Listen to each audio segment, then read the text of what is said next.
नमस्कार दोस्तों, स्वागत है आपके अपने YouTube चैनल संस्कृत अड्डा पर। दोस्तों, आज की जो वीडियो इसमें हम करने वाले हैं आपका TGT, PGT, PRT में कोई सा भी एग्ज़ाम हो, और जैसे कि आपको पता ही है AMRS एकलव्य मॉडल रेजिडेंशियल जो स्कूल है, इसमें जो है TGT और PGT वाली जो है वैकेंसी निकली हुई है। और किसी कैंडिडेट ने अगर अभी तक फॉर्म फिल नहीं किया तो फॉर्म फिल कर सकता है। और कितनी इसकी जो है डेट है और सिलेबस क्या है, फीस वगैरह, क्वालिफिकेशन, सभी कुछ अगर आप देखना चाहते हैं तो वो वाली वीडियो जो आपको इस वीडियो के अंत में मिल जाएगी, तो उसमें जो आप अपनी क्वालिफिकेशन वगैरह देख सकते हैं। और आज की जो वीडियो है, हम जो आपके ये जो वैकेंसी है एकलव्य रेजिडेंशियल स्कूल वाली, इसके अनुसार जो आपका सिलेबस है, संस्कृत का जो सिलेबस है उसके अनुसार आज हम यहाँ पर अपनी पहली जो क्लास है उसको शुरू कर रहे हैं, जिसमें आज हम यहाँ पर कादम्बरी जो है इससे महत्वपूर्ण जो क्वेश्चन बनते हैं उनको जा करेंगे। और वेरी वेरी इंपॉर्टेंट आप कह सकते हैं, चाहे आपके ये वाली वैकेंसी है या फिर कोई अन्य राज्य वाली वैकेंसी है, क्योंकि जो क्वेश्चन होते हैं वे कभी नहीं बदलते हैं, वही के वहीं रहते हैं, घूम फिर कर उनको जो है एक दूसरे एग्ज़ाम में पूछ लिया जाता है।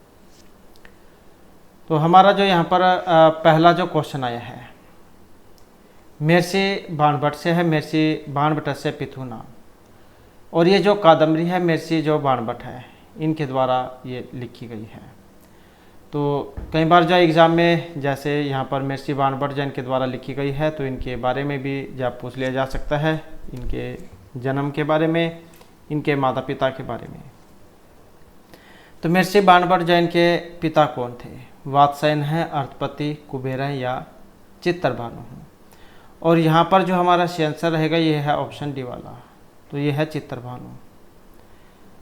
बाणभट्ट जैन के पिता का नाम था चित्तरभानु। और वंश वृक्ष वत्स, वात्स्यायन वंश या कुबेर, पाशुपति, अर्थपति, इनके 11 पुत्र हुए थे, जिनमें चित्तरभानु, बाणभट्ट, भूषण भट्ट, पुलिंद भट्ट या पुलिन भट्ट इस प्रकार से हुए हैं। और वात्स्यायन वंश अर्थपति पितामह, कुबेर प्रपितामह थे। इनकी जो माता है इनका नाम था राजदेवी और बहन का नाम है मालती। चित्तरसेन और मित्रसेन 2 भाई थे। ये भरवु या भरतसु के शिष्य थे। कई बार एग्जाम में जो आपको ये वाला भी देखने को मिल सकता है, भरवु या फिर झा भरतसु, ये वाला भी आपको देखने को मिल सकता है। इनके जो है गुरु हैं। और इनकी 5 रचनाएं हैं, जिसमें कादम्बरी जो एक ये कथा है, हर्षचरितम एक आख्यायिका है, चंडी शतकम मुक्त काव्य है, और मुक्त आड़ितकम ये नाटक है, और पार्वती परिणय ये भी एक नाटक है। तो इस प्रकार से जो है यहाँ पर इनकी 5 ये रचनाएं हैं। उसके बाद जो नेक्स्ट आ जाता है सबर सेनापति है नाम की मासित। तो यहाँ पर जो इसमें सबर सेनापति जो पात्राएं हैं इनका नाम माधव्य, मूल्यवान, मानदेता या मातंग। तो सबर सेनापति जो इनका नाम और इनका नाम है जो यहाँ पर ऑप्शन डी में आया है, तो ये मातंग है। वह मानव या यमराज के अंश अवतार थे। मानव पाप के सहोदर भाई थे और मानव वह कली काल के अवतार थे। और ये जो सबर सेनापति जो है इनका वर्णन कादम्बरी जो कथामुख है इसके सबर चरितलोचन जो है उसमें इनके बारे में वर्णन मिलता है। तो ये जो सबर सेनापति जो है इनका नाम था मातंग। उसके बाद आ जाता है कादम्बरी कथा मुखम इति ग्रंथस्य मंगलाचरणम अस्ति। ये जो कादम्बरी जो कथामुख है इसका मंगलाचरण है। वागर्थी संपृक्त वागर्थ प्रतिपत्ते रजो युसे जन्मनि सत्वृत्ते स्थितौ श्रीह कुणामाधिपस्य पानिम प्रजासु या श्रीहपति श्रीमती शासितुम जगत। तो यहाँ पर इसका मंगलाचरण है। और यहाँ पर जो इसमें मंगलाचरण है जो आया है ये ऑप्शन बी में।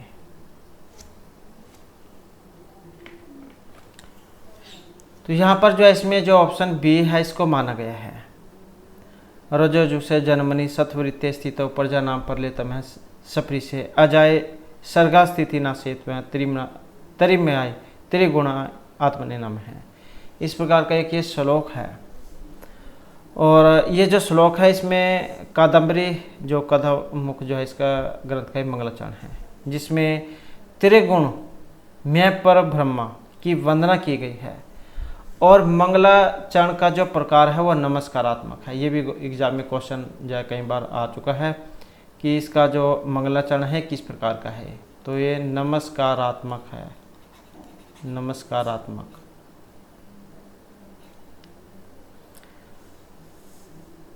और सृष्टि की उत्पत्ति के समय 3 गुण जिन्हें माना गया है, सत्व रज और तमोगुण।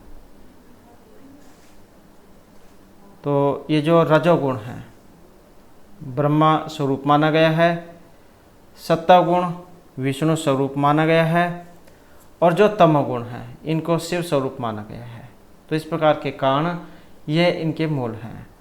और वेद त्रयी अर्थात 3 वेद के अंतर्गत कौन कौन से आते हैं, जिसमें ऋग यजु और सामवेद ये आ जाते हैं।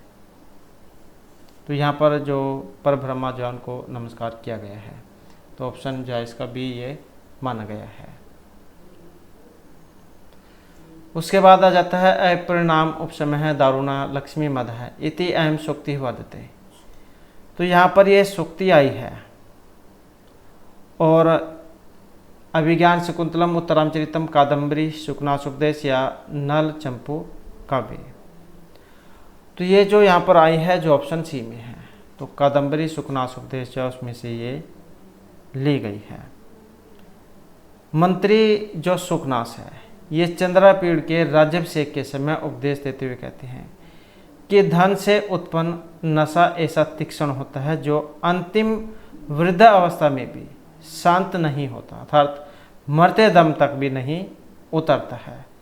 अपरिणाम उपसमय है, प्रत्येक नशे का कुछ निश्चित समय होता है और अंतिम समय तक वह उतर जाता है, किंतु लक्ष्मी का जो नशा होता है वो मरते समय तक भी नहीं उतरता।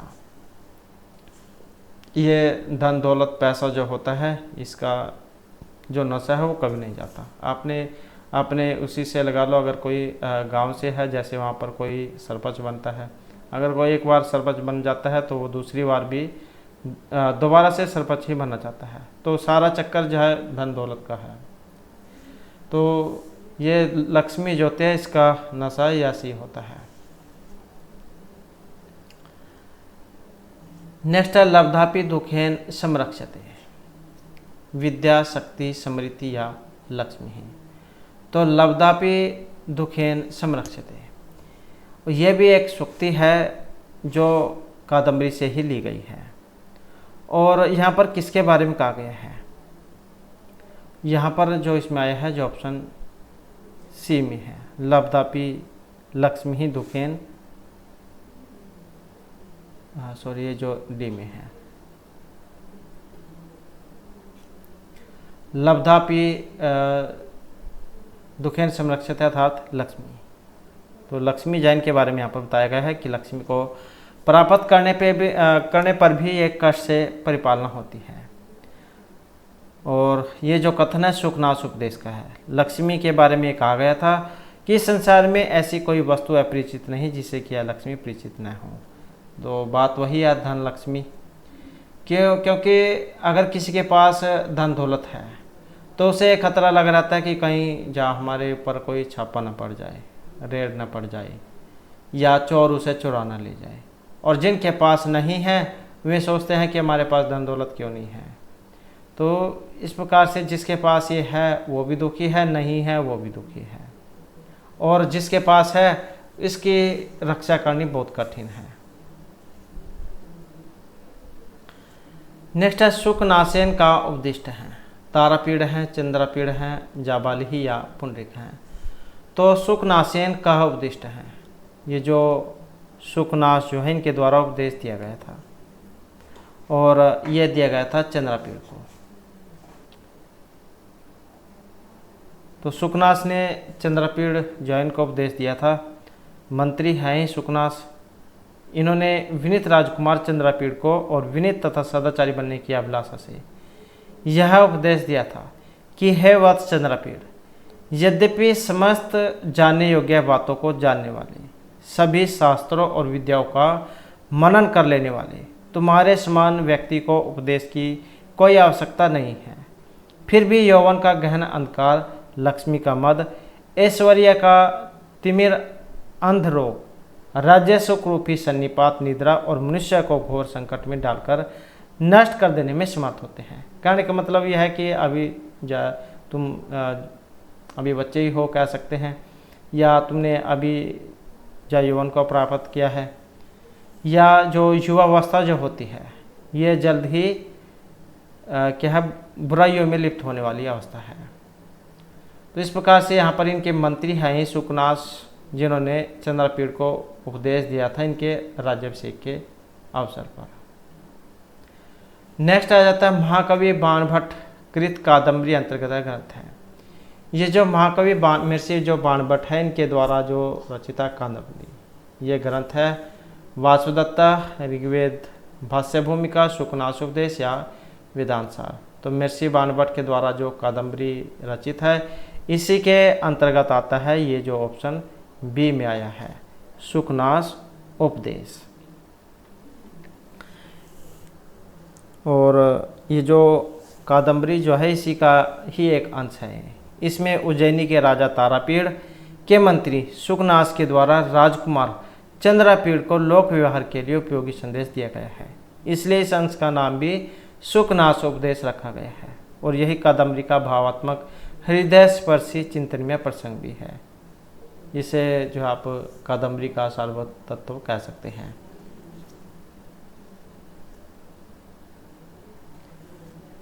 नेक्स्ट आ जाता है सुकनास उपदेशस्य वचनमत्तर। ये जो सुकनास उपदेश जो है इनके वचन हैं। तृष्णा विष मूर्छिता कनक में इव सर्वम पश्यन्ति, हस्ते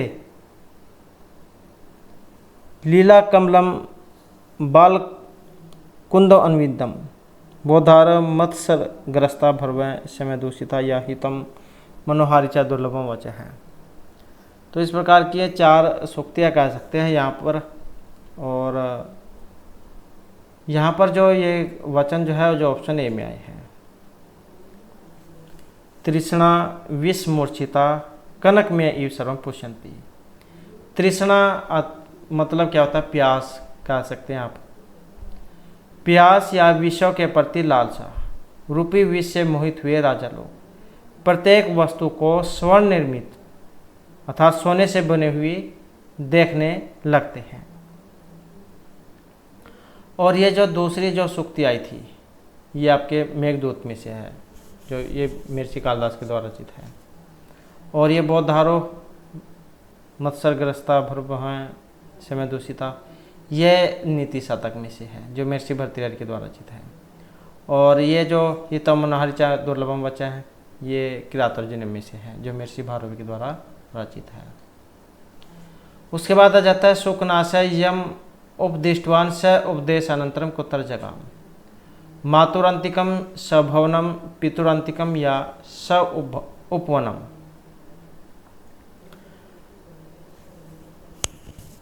तो ये जब मंत्री सुकनेस जो है इनके द्वारा उपदेश दिया गया था तो उसके बाद ये कहाँ पर गए थे?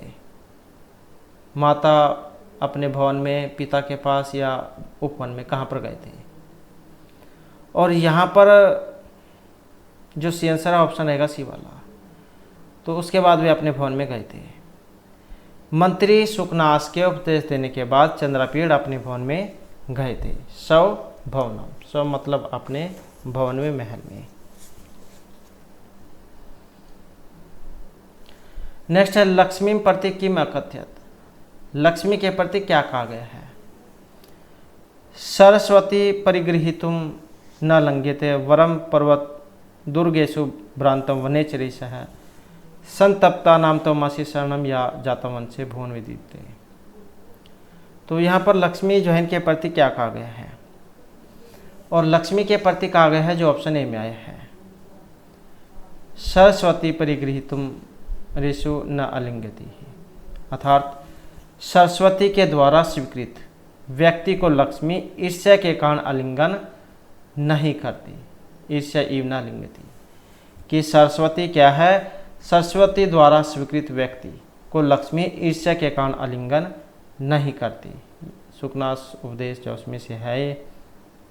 और दूसरी जो ये पंक्ति आई है, वरम पर्वत दुर्गेशु भ्रांतो निचरेश है, यह नीति शतकम में से है। वनिचरों के साथ पर्वतों पर तथा दुर्गम स्थानों में विचरण करना अच्छा है। और संतप्ता नाम तो मासी शरणम, ये मेघदूत में से है कि हे मेघ तुम पीड़ितों के रक्षक हो। और जातम वन से भुवन विदिते, ये भी मेघदूत में से ही ली गई है। तो इस प्रकार से जो यहाँ पर ऑप्शन ए वाला इसका सही रहेगा। नेक्स्ट आ जाता है विग्रहवती अप्रत्यक्ष दर्शना का तृष्णा इंद्रिय राग है लक्ष्मी या लोलुपता। तो विग्रहवती अप्रत्यक्ष अदर्शना जो यहाँ पर मानी गई है, ये रहेगा ऑप्शन बी लक्ष्मी ही। विग्रहवती अप्रत्यक्ष दर्शना पुरुषोत्तम अमृतापि खल जनप्रिय रेणु में इव स्वच्छम अपि कुलुषी करोति। तो इस प्रकार का एक श्लोक है कि शरीर धारणी होने पर भी आँखों से न दिखाई देने कि शरीर धारणी होने पर भी आँखों से न दिखाई पड़ने वाली है, प्रेरक होने के कारण युद्धकारिणी होते हुए भी आँखों से नहीं दिखाई पड़ती है, क्योंकि लक्ष्मी देवता है। उत्तम पुरुष में आसक्त होने पर भी दुष्ट जनों से प्रीति करती है, अर्थात विष्णु में आसक्त रहती हुई भी दुर्जनों को चाहती है, क्योंकि अधिकतर दुर्जनों के पास ही लक्ष्मी होती है। जो दुष्ट व्यक्ति होते हैं, छल कपट करते हैं, तो क्या है, उन्हीं के पास पैसा होता है, धन दौलत होता है। ज़्यादातर तो जो केस है ऐसे ही होता है। आप अपने आसपास जो है वहाँ पर भी देख लो, तो जो सीधा साधा व्यक्ति होगा उसके पास उतनी धन दौलत नहीं होगी जो 2 नंबर से प्राप्त करेगा, उसके पास धन दौलत ज़्यादा होगी। तो दुष्ट व्यक्ति जो उनके पास ज़्यादा होती है। मानव धूलमयी होकर स्वच्छ को भी मलिन कर देती है। तो इस प्रकार यहाँ पर ये विरोध दिखाया गया था इसमें, तो विरोधाभास यहाँ पर इसमें अलंकार भी है। तो लक्ष्मी जो है उसके बारे में इसमें बताया गया था।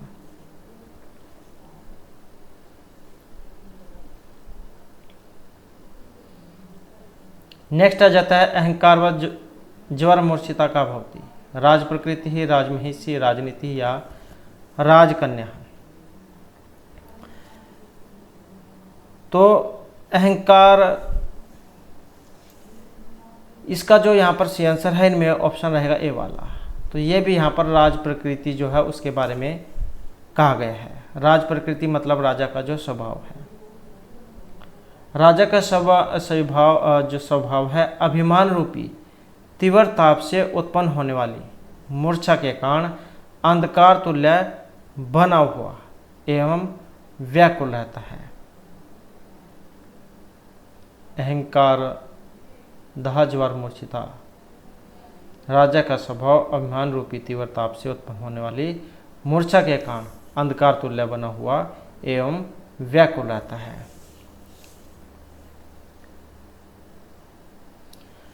नेक्स्ट है काम करेण है कदलिका का, लक्ष्मी ही, माया, तृष्णा या वासना। काम करीण है कदलिका, और यहाँ पर जो इनमें आया है जो ऑप्शन ए में है, तो ये आया है लक्ष्मी के बारे में। कदलिका काम करीण है का मतलब है कामदेव रूपी हाथी का कदलीवन। काम करीण है कदलिका अर्थात कामदेव रूपी हाथी का कदलीवन, अर्थात जैसे हाथी कदलीवन में स्वेच्छापूर्वक विहार करता है, घूमता फिरता है, वैसे ही लक्ष्मी के रहने पर काम का विहार मनमाना हो जाता है।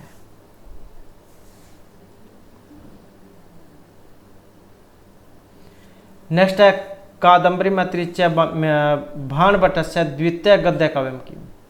जो यहाँ पर ये कादम्बरी जो है इसके अतिरिक्त महर्षि बाणभट्ट का और जो दूसरा गद्य काव्य है ये इनमें से कौन सा है? हर्षचरितम है, दस कुमार चरितम है, वासुदत्ता है या फिर तिलक मंजरी है? तो ये इनमें कौन सा है? और यहाँ पर जो इनमें आया है जो ऑप्शन सी में है, तो कौन सा है? ये हर्षचरितम है।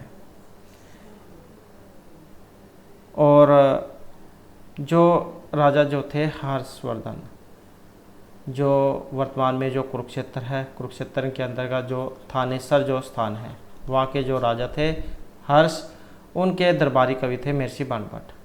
तो उन्हीं के जीवन चरित्र के ऊपर यह हर्षचरितम लिखा गया था।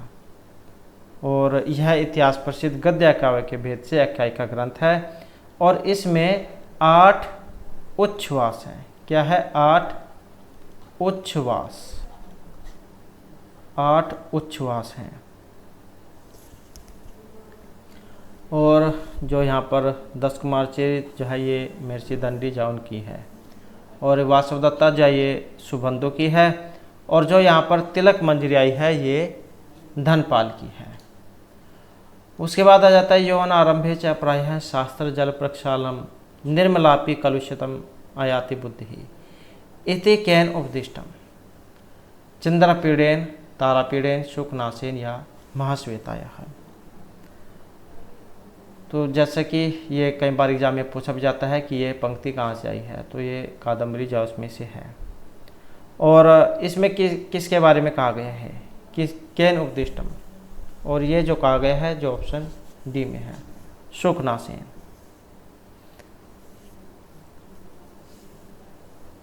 तो यहाँ पर जो है ये उपदेश जो है शुकनास ने दिया था। और ये जो एक एग्जाम में पूछा ये भी क्वेश्चन आता है, जो ये कादम्बरी जो है ये क्योंकि 2 भागों में बटी हुई है, पूर्वार्ध और उत्तरार्ध में। पूर्वार्ध जो भाग है महर्षि बाणभट्ट जो इन्होंने स्वयं लिखा था, फिर इनके बीच में मृत्यु हो जाती है, तो इसका जो उत्तरार्ध भाग है ये इनके पुत्र पुलिन भट्ट या भूषण भट्ट कह सकते हैं आप, वो इनको पूरा करते हैं। तो इस प्रकार से 2 भागों में बटी हुई थी, पूर्वार्ध और उत्तरार्ध में। तो यहाँ पर जो ये चंद्रपीड़ के राज्याभिषेक के अवसर पर तारापीड़ का मंत्री शुकनास ये चंद्रपीड़ को उपदेश देता है कि युवावस्था के आरंभ में शास्त्र जल के प्रक्षालन के पश्चात भी बुद्धि कलुषता को प्राप्त करती है, कि चाहे हम आपको कितनी ही शिक्षा दे दें। जैसे कि उनका राज्याभिषेक होने वाला था, तो उस समय के अवसर पर जो इनको उपदेश दिया जाता है कि चाहे हम आपको कितना ही समझा लें, लेकिन ये जो अवस्था है युवावस्था, युवा जो अवस्था है, इसमें व्यक्ति क्या है गलत काम की तरफ जल्दी से भागता है। या जैसे आप देखते भी हैं, अगर स्कूल में जैसे कोई पढ़ाते हैं, तो जो युवा अवस्था जो आ जाती है, कह सकते हैं कि 15 से 18-20 की जो होती है, इसमें बच्चे गलत कार्य में ज़्यादा लगते हैं, भागने की या दूसरे आकर्षण की, इस प्रकार की क्रियाएं जो है युवा अवस्था में ज़्यादा होती हैं। तो यहाँ पर ये इसी के अवस्था के बारे में कहा गया था, युवा अवस्था के बारे में, कि चाहे हम आपको जितना भी समझा लें, लेकिन जो हमारी बुद्धि जो है वो गलत काम की तरफ ज़्यादा चलती है। तो जिस प्रकार जल के कारण किसाले पदार्थ मीठा स्वाद देते हैं, उसी प्रकार युवा अवस्था के कारण विषय में अनुरक्ति मधुर प्रतीत होती है। शुकनासयन के अनुसार युवावस्था के प्रारंभ से उत्पन्न अंधकार सूर्य से भेदा नहीं जा सकता और मणियों एवं दीपक के प्रकाश से भी दूर नहीं किया जा सकता।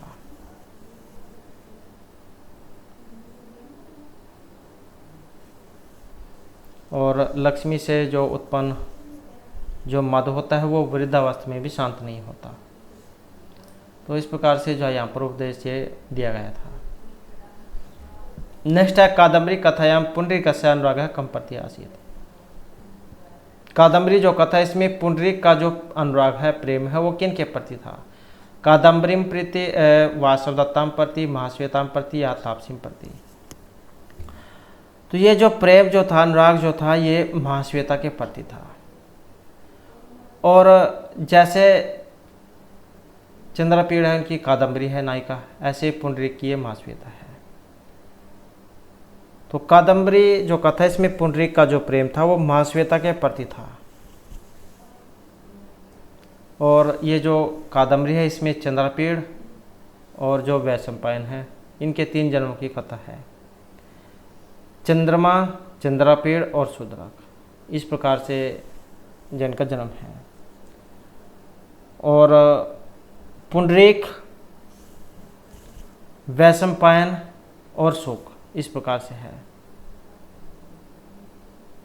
तो ये जो कादम्बरी जो है, जैसे चंद्रपीड़ इनकी कादम्बरी है, तो कादम्बरी क्या विवाह से पहले पर किया मुग्धा नायिका है, किंतु विवाह के बाद सब किया मध्य नायिका हो जाती है। और जो नायक चंद्रपीड़ है, ये धीर उदात कोटि के माने गए हैं। और ये जो वासुदत्ता, तो ये तो सुबंधु की है। तो यहाँ पर जो ये प्रेम जो है, ये महाश्वेता के प्रति था, जैसे चंद्रपीड़ का कादम्बरी के प्रति है। और एक एग्जाम में कादम्बरी शब्द का अर्थ भी आया था, तो इसका अर्थ मदिरा से लिया गया है। ये नायक और उपनायक आप कह सकते हैं, जैसे कादम्बरी नायिका है और महाश्वेता ये उपनायिका है। उसके बाद आ जाता है कादम्बरी है कथा प्रेरिता वर्तते। ये जो कादम्बरी है, इसकी कथा प्रेरित है। सुमनोत्रयः वृहत कथा, भैमर कथा या वासुदत्ता। तो कादम्बरी कथा जो प्रेरित है, ये बृहत कथा जो है उससे प्रेरित है। गुणाढ्य की जो बृहत कथा है। और कादम्बरी महर्षि बाणभट्ट की एक अद्वितीय रचना मानी गई है, जिसमें चंद्रपीड़ के 3 जन्म की कथा बताई गई है। और जैसे कि हमने पहले भी पढ़ा था, इनके द्वारा 5 रचनाएं, कादम्बरी कथा, हरिश्चरितम आख्यायिका, मुक्ताड़ितकम नाटक, पार्वती प्रणय नाटक और चंडी शतकम मुक्त काव्य है।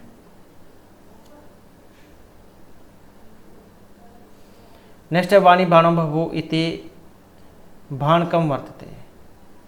तो वाणी बाणो बभू, वाणी बाण हो गई। तो ये जो यहाँ पर किनका कथन है, धनपाल, चंद्रदेव, गोवर्धनाचार्य या राजशेखरस्य है। और इसका जो यहाँ पर संबंध है, ये है ऑप्शन जो बी में आए हैं, गोवर्धनाचार्य से है। तो ये जो आप कह सकते हैं कि वेरी इंपॉर्टेंट क्वेश्चन है, पूरी संभावना रहती है एग्जाम में आने की, और पूछा भी जाता है, क्योंकि यहाँ पर कुछ आचार्य हैं जिनके द्वारा महर्षि बाणभट्ट के बारे में ये कही गई है, जैसे वाणी बाणो बभू हुई थी। तो ये तो हो गए गोवर्धनाचार्य की। इसके अलावा जो अन्य आचार्य हैं, जैसे हर्षवर्धन हैं, इनकी जो उपाधि है ये है वत्स्यवाणी कवि चक्रवर्ती। जो चंद्रदेव हैं, इनकी है बाणेतु पंचानन है। ये एग्जाम में बहुत पूछ जाती है, बाणेतु पंचानन है, किनकी है ये? चंद्रदेव की है। और जयदेव की पंच बाणेतु बाण है। ये 2 हैं जो मिलती जुलती है।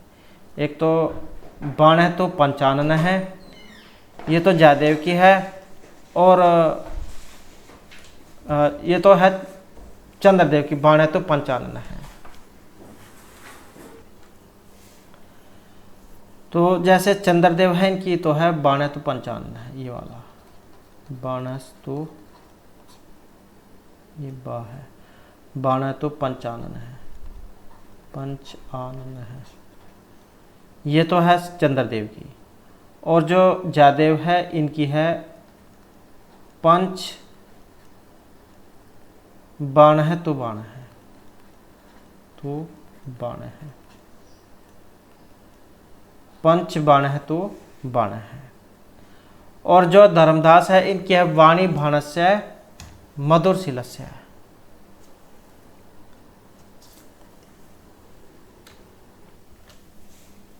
तो धर्मदास की वाणी बाणस्य मधुर शिलस्य है। बलदेव उपाध्याय की गद्य सम्राट, समालोचक की है बाण उच्छिष्टम जगत सर्वम, और आलोचक की है तुरंग बाण। तो इस प्रकार की कुछ ये उपाधि है जो इनको दी गई थी। श्री हर्षवर्धन ने वत्स्यवाणी कवि चक्रवर्ती, चंद्रदेव की है बाणेतु पंचानन है, और एक और थी इनकी कविता कानन केसरी। जयदेव की पंच बाणेतु बाण है, और इनके अलावा एक और थी कविता कामिनी कौतुक जयदेव की। धर्मदास की वाणी बाणस्य मधुर शिलस्य, बलदेव उपाध्याय की गद्य है सम्राट, समालोचक की बाणोच्छिष्टम जगत सर्वम और आलोचक की तुरंगबाण। इस प्रकार की महर्षि बाण भट्ट को ये उपाधियाँ दी गई थी अलग अलग कवि के द्वारा। उसके बाद है पंपा सरस है कस्मिन तीरे स्थित है जीर्ण सालमली वृक्ष है। ये पंपा सरोवर, सालमली वृक्ष, जाबाली आश्रम, अछोत सरोवर, तो ये इनके बारे में भी जो एग्जाम में पूछा जाता है कि ये इनका वर्णन कहाँ पर हुआ, तो ये कादम्बरी में हुआ है। तो ये जो पंपा जो सरोवर है ये किस कस्मिन तीर स्थित जीर्ण सालमली वृक्ष है और कौन सी साइड में है, दिशा में कौन सी है, पूर्व, पश्चिमी, उत्तरी या दक्षिणी, और किस में है, तो ये जो ऑप्शन बी में आया है तो ये पश्चिम दिशा में है। तो उसी कमल सरोवर के पश्चिमी तट पर श्री राम के बाण प्रहार से जर्जर हुए ताल वृक्षों के समीप एक भारी भरकम पुरातन सागर अर्थात सालमली का पेड़ था, जो दिग्गजों के सूंड दंडों का अनुकरण करने वाले पुराने अजगर के द्वारा निरंतर मूल भाग को लपेट रहने के कारण बंधे हुए विशाल थाले से युक्त प्रतीत होता था। पंपा सरोवर का जो वर्णन है कादम्बरी जो कथामुख है इसमें हुआ है।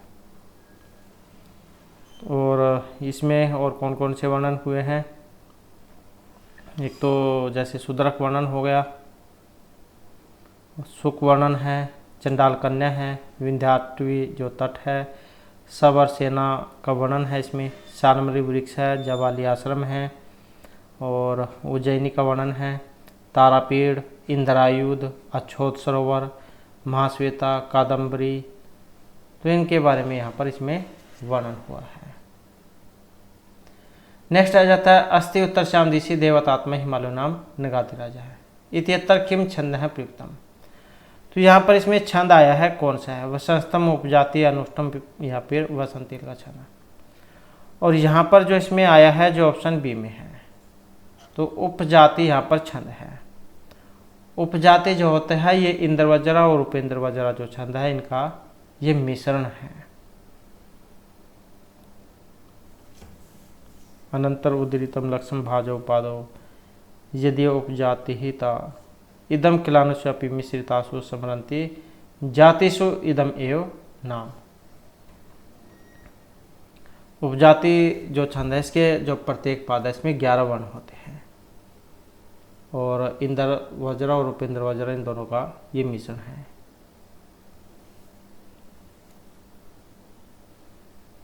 नेक्स्ट आ जाता है महाश्वेता जन्म अब सरसाम कश्मीर को लैप हुआ था। ये जो महाश्वेता जो है इनका जन्म ये किस कुल में हुआ था, अग्नि, पवन, अमृत या सोमकुले, और इनमें जो रहेगा जो ऑप्शन आया है डी में तो ये था सोमकुल में। नेक्स्ट है कादम्बरिया महाश्वेता है परिचारिका अस्ति, मदलेखा, मनोरमा, तरलिका या पत्तरलेखा। तो कादम्बरी में महाश्वेता की जो परिचारिका है और ये है जो ऑप्शन बी में आई है तो ये तरलिका है। उसके बाद आ जाता है नेक्स्ट क्वेश्चन हमारा सबर सेनापति आसीत, वैशंपायन है, मातंग है, शूद्रक या शुकनाश है। तो ये जो सबर सेनापति है इनमें से कौन थे।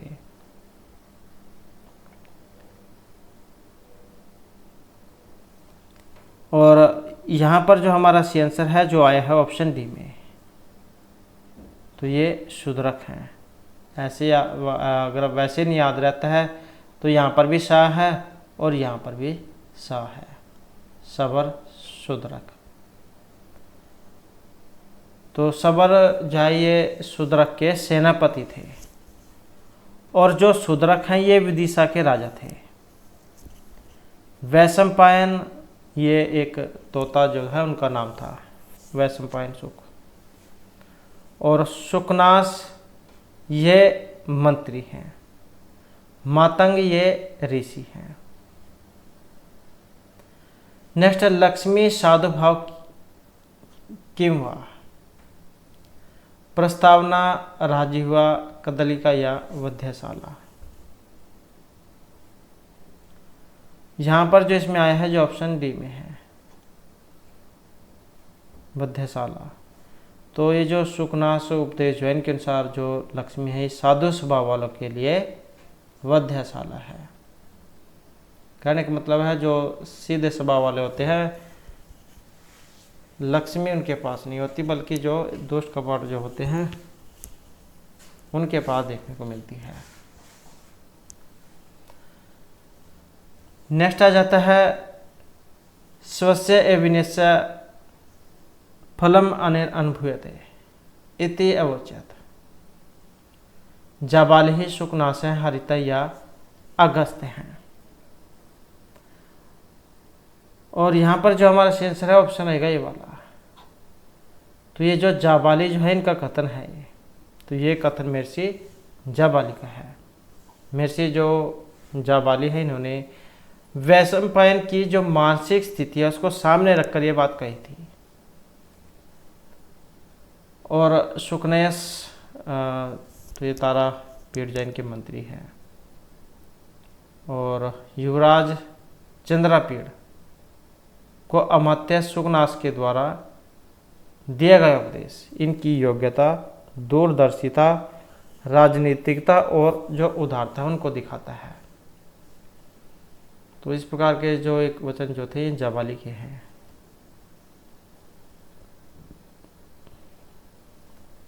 उसके बाद आ जाता है महर्षि बाणभट्ट वात्स्यायन वंश उत्पन्न है इति उल्लेख विदिते हैं। तो वात्स्यायन वंश जाकुल में उत्पन्न हुए थे। तो कादम्बरी के मध्य में है, हर्षचरित में है, चंडी शतकम के मध्य में है या देवी शतक के मध्य में है। तो इनके जो वंश के बारे में जो इन्होंने उल्लेख किया है ये किस काव्य में हमें देखने को मिलेगा।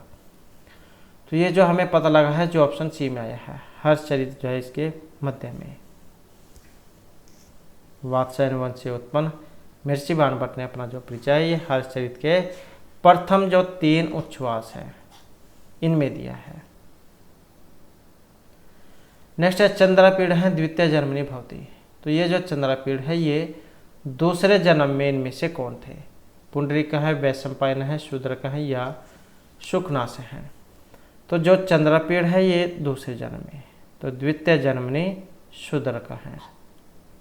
तो चंद्रापीड़ जो है दूसरे जन्म में शूद्रक थे और इनका जो जन्म है चंद्रमा, चंद्रापीड़ और शूद्रक इस प्रकार का रहा है। पहले चंद्रमा, फिर चंद्रापीड़ और शूद्रक। चंद्रमा जो है ये कादम्बरी के जो पत्र हैं और उज्जैनी के जो राजा हैं तारापीड़ इनके पुत्र थे। इनकी जो माता है इनका नाम था विलासवती और इसमें इनकी 3 जन्मों की कथा बताई गई है। नेक्स्ट आ जाता है पंच आनन है इति विशेषणम कवि अस्ति। पंच आनन है, जैसे कि हमने ऊपर जो कवि जो पादे के बारे में पढ़ा था, तो पंच आनन है जो यहाँ पर विशेषण है। महर्षि दंडी, श्रीहर्ष, महर्षि बाणभट्ट या भैरवी। तो ये जो यहाँ पर विशेषण जो आया है महर्षि जो बाणभट्ट है उनके लिए ये आया है।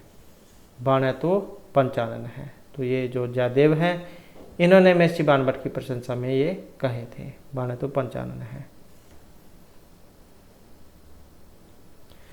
नेक्स्ट है यस्य च परलोक उद्भ्यम मकर ध्वजे ध्वनि अभूत गद्यांश एवं कुतः उदीरिता है। इस प्रकार की एक ये पंक्ति है। वासुदत्ताया हर्षरितात कादम्बरी मुखात या उपयुक्त से न कुतः भी। तो मतलब इनमें से कहाँ से ली गई है या इनमें से किसी से भी नहीं ली गई है। और इस पंक्ति का जो संबंध है जो ऑप्शन बी में है, कादम्बरी जो कथामुख है उसमें से ली गई है। उसके बाद जो नेक्स्ट आ जाता है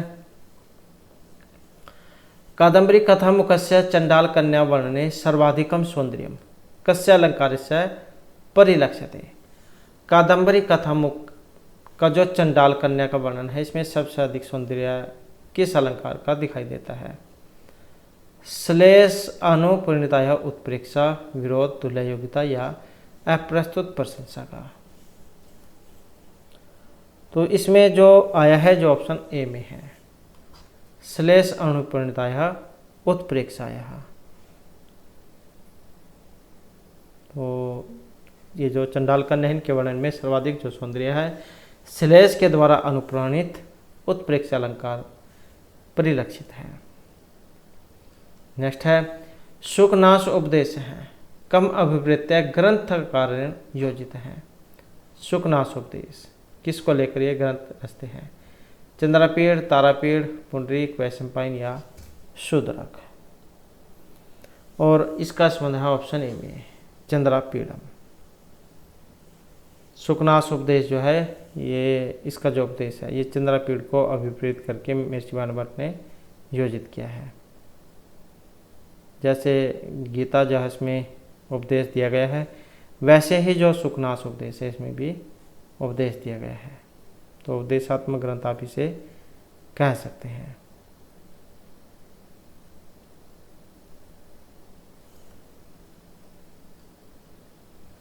उसके बाद है सुखनाश उपदेश है शिक्षा अस्ति। सुखनाश उपदेश की शिक्षा है ब्रह्मचर्यम उपलक्ष्य राजनीतिम संन्यासम या युद्ध नीतिम।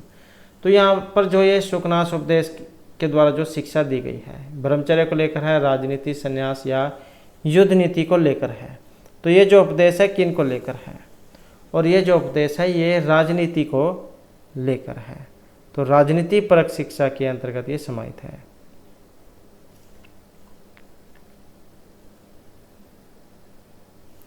नेक्स्ट है सुखनाश उपदेश हेति कस्मिन काव्यास्ति।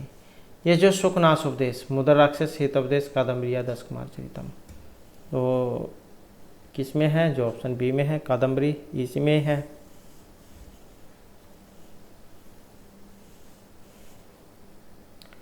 नेक्स्ट है यौवनारंभे च प्राय शास्त्र जल प्रक्षालम निर्मलापि कलुष्यम आयाति बुद्धि इत्यादि उक्तिम कह कथ्यते। तो किन के द्वारा ये पंक्ति कही गई है?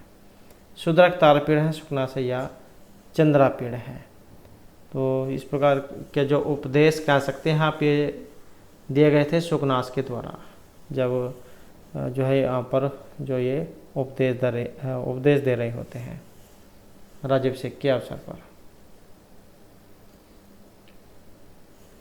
नेक्स्ट है तारापीड़ से पुत्र हैं आसीत। ये जो तारापीड़ है इनके पुत्र थे वैशंपायन है, पुंडरीक है, चंद्रापीड़ है या शूद्रक है। तो तारापीड़ के पुत्र हैं, तारापीड़ के जो पुत्र हैं और ये थे ऑप्शन जो सी में आए हैं चंद्रापीड़ हैं। चंद्रापीड़ तारापीड़ के पुत्र थे। ये वेरी वेरी इंपॉर्टेंट क्वेश्चन है, एग्जाम में जरूर पूछा जाता है इनके पिता माता इनके बारे में। तो चंद्रापीड़ जो है ये तारापीड़ के पुत्र थे। मंत्री जो वैशंपायन है उन्होंने राज्याभिषेक के समय उपदेश इनको दिया था। नेक्स्ट है सुखनासेन का उपदिष्ट है। चंद्रापीड़ है, वैशंपायन है, तारापीड़ है या पुंडरीक है। और ऑप्शन रहेगा ये वाला क्योंकि चंद्रापीड़ जो इनको ही उपदेश दिया जाता है। नेक्स्ट क्वेश्चन है कादम्बरियम कस्य हस्तात् रुद्राक्ष माला परिभ्रष्टा।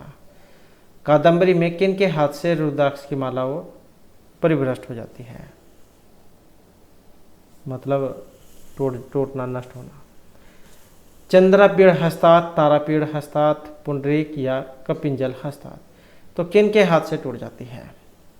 और यहाँ पर रहेगा जो ऑप्शन सी में है पुंडरीक हस्तात्। तो कादम्बरी में पुंडरीक के हाथ से जो रुद्राक्ष की जो माला है वो टूट जाती है। नायक चंद्रापीड़ और नायिका कादम्बरी। ऐसे पुंडरीक उपनायक और ये माँ श्वेता उनकी उपनायिका।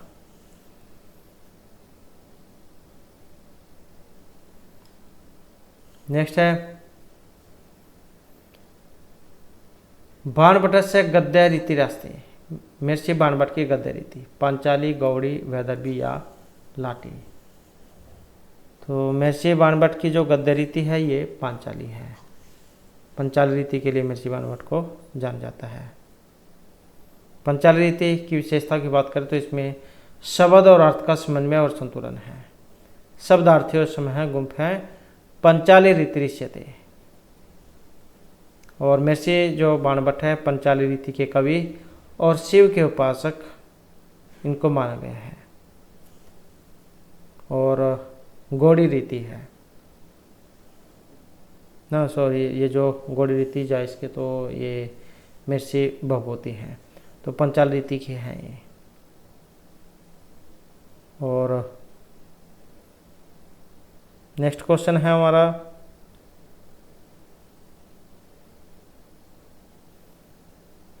तो हाँ, ये जो महर्षि बाणभट्ट पंचाली के हो गए, और जो वैदर्भी इसके महर्षि कालिदास हैं, और जो गौड़ी इसके हैं महर्षि भभूति।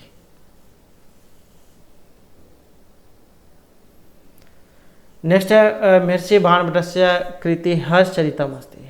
महर्षि बाणभट्ट जैन की कृति हर्षचरित कथा उपन्यास आख्यायिका या चंपू काव्य है। और यहाँ पर जो आंसर ऑप्शन आएगा बी वाला, तो क्या है कि आख्यायिका है।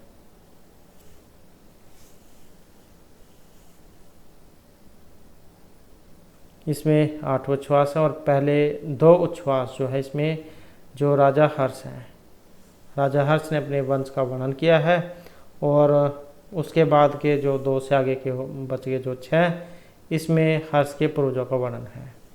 और हर्ष के जन्म से लेकर राजश्री के मिलने तक का वर्णन है।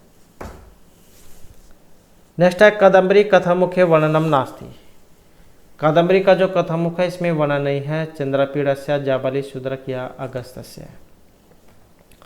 तो यहाँ पर इसमें वर्णन नहीं है, जो ऑप्शन ए में आया है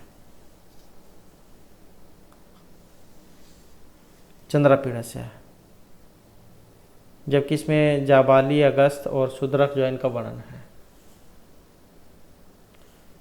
नेक्स्ट आ जाता है सतन युगम अश्रुनातम समीप तरवर्ती हृदय शोकाग्नि चरती विमुक्ताहारम वर्तमी भवता है रिपु स्त्रीणाम आर्यम केन प्रोक्ता कादम्बरियम। तो इस प्रकार की पंक्ति जो है कही गई है। तारपीड़ेन शुकनासेन चंद्रपीड़ेन या फिर वैशंपायन सुकेन। और इस उक्ति का जो संबंध है ये जो ऑप्शन डी रहेगा इसका, वैशंपायन नाम का जो सुखत होता है उनके द्वारा। चरती विमुक्तहारम वर्तम ये भवता है रिपु स्त्री नाम आर्य इम वैशंपायन सुकेन प्रोक्ता कादम्बरियम। नेक्स्ट है अति गहनम तमह यौवन पर भ्रुवम। सूक्ति किस से संबंधित है? सुखना सुखदेश वासुदत्ता नलचंपू या 10 कुमार चरितम। अति गहनम तमह यौवन पर भ्रुवम। और इस पंक्ति का जो संबंध है जो ऑप्शन ए में है, सुखनास उपदेश। युवावस्था में उत्पन्न होने वाला अज्ञान रूप अंधकार अत्यंत दुर्दमनीय होता है।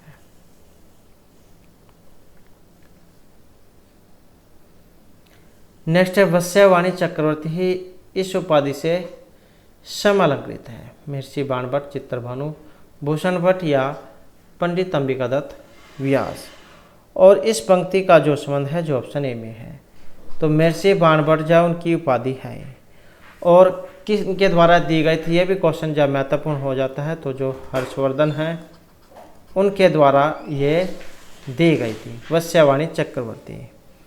चंद्रदेव के द्वारा भाणेतु पंचानन है, जयदेव के द्वारा पंच भाणेतु बाण है, आलोचकों के द्वारा गद्य कवि नाम निक्षम वदंती, बलदेव उपाध्याय के द्वारा गद्य सम्राट, शोढल के द्वारा बाण है कवि नाम यह चक्रवर्ती, गोवर्धनाचार्य की वाणी बाणो भभू। तो इस प्रकार की कुछ इनको उपाधियाँ दी गई थी। उसके बाद है शास्त्र जल के प्रक्षालन से निर्मल बुद्धि भी कलुष्य को प्राप्त होती है। यौन आरंभे शैशवावस्था में, वृद्धावस्था या विद्यारंभ में। तो चाहे कितने ही शास्त्रों के द्वारा उनको सही कर लें, कितने ही समझा ले बुझा लें, तो उसके बाद भी जो बुद्धि जा वो गलत काम की तरफ चली जाती है। तो इस प्रकार की जो अवस्था है जो यहाँ पर कही गई है, तो ये है युवा अवस्था। तो यौन का जो आरंभ होता है इसमें शास्त्र जल के प्रक्षालन से जो निर्मल बुद्धि है वो भी कलुष्य को प्राप्त हो जाती है।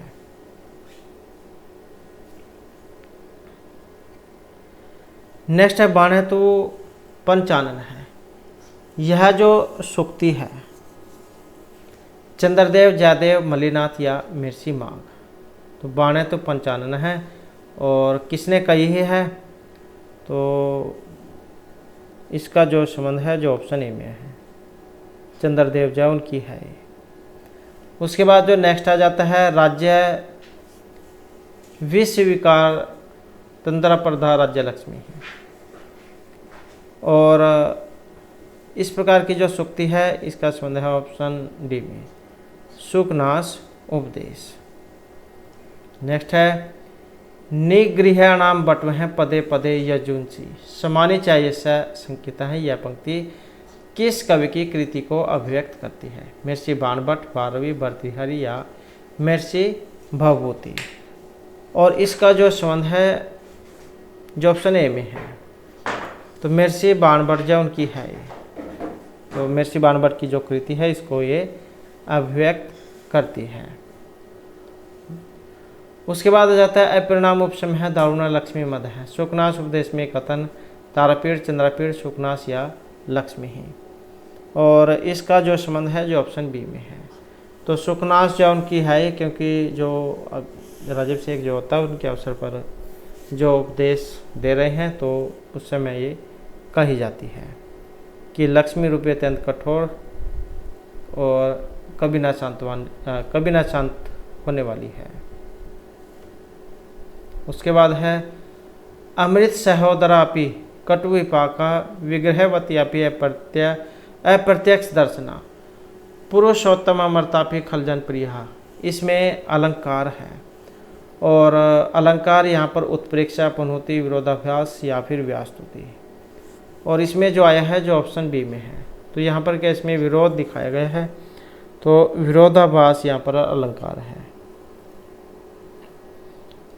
उसके बाद है लक्ष्मी के द्वारा कालकूट से क्या ग्रहण किया गया था, चंचलता, रागता, मोहन शक्ति या फिर वक्रता। लक्ष्मी के द्वारा कालकूट से क्या ग्रहण किया गया, और इनके द्वारा जो यहाँ पर ग्रहण किया गया है जो ऑप्शन बी में आया है, तो ये माना गया है मोहन शक्ति को। मूर्छित करने की शक्ति, वशीकरण करने की शक्ति, तो सुखनाश उपदेश जो से लिए गए हैं।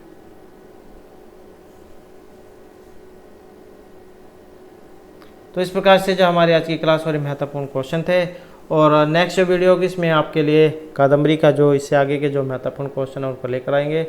और अगर आपने अब तक हमारे चैनल को सब्सक्राइब नहीं किया तो सब्सक्राइब कर लीजिएगा, और हमारे साथ अंत बनाने के लिए धन्यवाद।